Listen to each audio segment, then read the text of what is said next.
প্রেম মানে কি? শুধু একে অপরকে ভালোবাসা, নাকি কাউকে তার পথ খুঁজে নিতে দেওয়া? চলুন শুনি এক গভীর প্রেমের গল্প, গৌতম বুদ্ধ ও যশোদার প্রেমের গল্প। ভিডিওটি ভালো লাগলে সবাই লাইক, কমেন্ট এবং শেয়ার করে দেবেন। বহু বছর আগে কপিলাবস্তর রাজপ্রাসাদে জন্ম নেন এক রাজপুত্র, যার নাম ছিল সিদ্ধার্থ।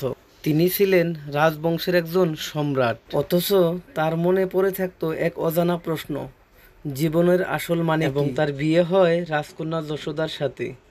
তারা ছিলেন যুগলের মতো ভালোবাসায় পূর্ণ শান্তির সংসার। খুব অল্প বয়সেই তারা একসাথে কাটিয়েছেন ভালোবাসার এক সুন্দর মুহূর্ত, কারণ তিনি 16 বছর বয়সেই বিয়ে করেছিলেন। একদিন জন্ম নেয় রাজপুত্র সন্তান রাহুল, কিন্তু এত আনন্দের মাঝেও রাজপুত্র সিদ্ধার্থ অস্থির হয়ে ওঠেন। তিনি দেখতে পান জীবনের 4টি দৃশ্য: জরা, বেদি, মৃত্যু ও সন্ন্যাসী।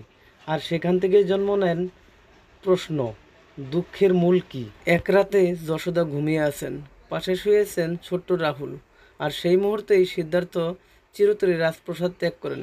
এই ছিল মহাবিনিষ্ক্রমণ। যশোদরা ভেঙে পড়েননি, তিনি অপেক্ষা করছেন বছরের পর বছর ধরে। 10 বছর পর সিদ্ধার্থ যখন ফিরে এলেন, এবার তিনি আর রাজপুত্র নন, তিনি হয়ে গেছেন গৌতম বুদ্ধ। যশোদরা তার সামনে দাঁড়ান, কোনো প্রশ্ন নিয়ে নয়, কোনো অভিমান নিয়ে নয়, শ্রদ্ধা এবং ভালোবাসা নিয়ে। যশোদা শুধু এতটুকুই বলে, তুমি খুঁজতে গিয়েছিলে সত্য, আমি অপেক্ষা করছি সেই সত্যর জন্য। পরবর্তীতে যশোদরা নিজেও বৌদ্ধ সন্ন্যাসী হন। তাদের সম্পর্ক ছিল সত্যিকারের আত্মিক বন্ধন, যেখানে ভালোবাসা মানে ছিল স্বাধীনতা, ধৈর্য ও আত্মত্যাগ। এই গল্প আজও বলে, ভালোবাসা মানে বাঁধন নয়, ভালোবাসা মানে কাউকে তার আলো খুঁজে পেতে দেওয়া।